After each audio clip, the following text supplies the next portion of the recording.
Okay, so picture the annual press gallery dinner in Ottawa. It's usually a pretty standard affair. But in 2025, it turned into the stage for one of the most unexpected political moves we've seen in a while. The conservative leader, Pierre Poilievre, who had actually told his own MPs they were banned from going, well, he crashed the party. And what he did there wasn't just a speech. Nope. It was a calculated performance that had everybody talking. And this is how he opens right out of the gate. He immediately calls out the elephant in the room, his own ban, with a joke that just completely disarms an entire audience of journalists. You know, the very people he's usually sparring with. It was the perfect line to set the tone for the rest of the night. Self-aware, a little bit confrontational, and surprisingly funny. And that's the million-dollar question, isn't it? Why would you show up to an event you publicly told everyone to boycott? Was this all just for a couple of laughs? Or was there a much, much deeper strategy going on here? To really get it, we have to break down how the entire night was so carefully put together. Now this setup for this is just fantastic. The night actually started with an impersonator from the CBC's comedy show This Hour Has 22 Minutes, and he's up there doing his best Poilievre impression. The crowd's laughing, it's all good fun, and then bam. The real Pierre Poilievre just walks out on stage, apple in hand, right next to his comedic double. You can just imagine the shock in the room. It absolutely erupted. But see, this wasn't just some surprise cameo for the sake of it. Poilievre got right to the point and revealed the whole premise for his speech. He was on a mission, supposedly given to him by his pollsters, to tackle his biggest political weakness head-on, the idea that he has a likability problem. He was literally turning his own public image issue into the main joke of the night. So he frames this whole thing as a story about a post-election meeting. He tells the crowd, look, we made gains, but we need to get over the top. And to do that, he was told he needed to become more lovable and human. So, naturally, he says he commissioned a poll to figure out exactly how to pull that off. The poll, he jokes, came back with two very clear options. Option A was simple, a classic political playbook move, get a dog. But option B, and he made sure to quote the pollster here, was to find more meaningful ways to connect with people on a personal level and make emotional connections. And there it is, the punchline that the entire speech was built on. With just that one line, he completely owned his reputation for being a bit cold or hard to relate to. He got a huge laugh from a room full of his biggest critics, and he brilliantly framed his entire performance as this calculated, almost robotic attempt to seem more human. It was just incredibly effective. So let's get to the main event, because once he set that premise, he just let loose. He launched into a full-on roast, and I mean, he was taking shots at everyone, the media, his political opponents, and maybe most importantly, himself. Absolutely no one was safe. And these jokes had teeth. He called the CBC comedian the most expensive on a cost-per-laugh basis. He quipped that potential Liberal leadership hopeful Mark Carney couldn't find an impersonator because Mr. Burns is a cartoon. He got in a nice little dig at the Prime Minister's travel habits.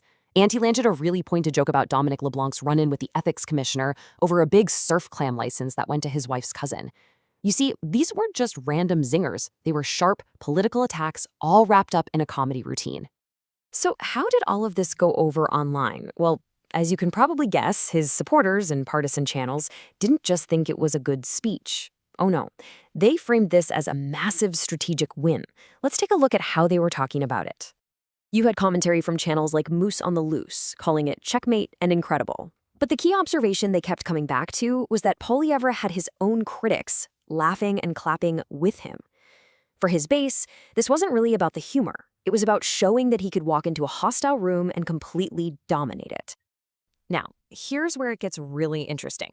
That same Moose on the Loose video used the success of this speech as a jumping-off point to talk about something, well, a lot drier but super important to conservatives: interprovincial trade barriers. This pivot from a viral comedy moment to a dense policy discussion is a perfect example of how political messaging works now. So just so we're all on the same page, what we're talking about here is that whole complicated mess of rules that makes it, for example, easier for a winery in BC to sell its wine in California than in New Brunswick. It's a huge, long-standing headache in Canadian economics, and it's something Poilievre talks about a lot.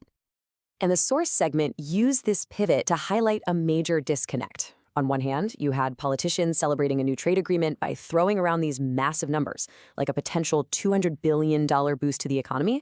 But then the news report actually goes and talks to the economist who came up with that number, and he says, whoa, hold on, that's a very rosy outcome. That would take decades and would only happen if literally every single barrier was gone. And the reality of this New Deal? Well, as the source laid out, it was far from a total win. The thing is riddled with exemptions. It doesn't apply to food or drinks, or to huge professions like healthcare and construction. Politically sensitive stuff, like the dairy industry, totally untouched. In fact, get this, over 3/4 of the deal's actual text is just a list of things that are exempt.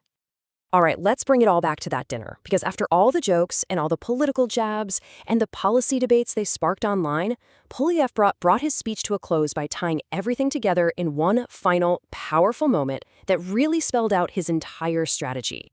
He proposed a toast. It seems like a nice, friendly gesture, but the toast itself was one last dig at the media, criticizing how they use anonymous sources.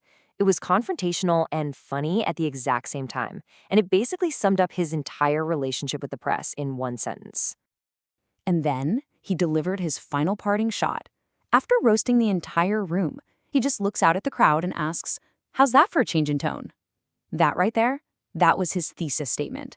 It was a direct, sarcastic challenge to everyone who had ever criticized his aggressive style. He was basically saying, you wanted a different tone? Here you go. And guess what?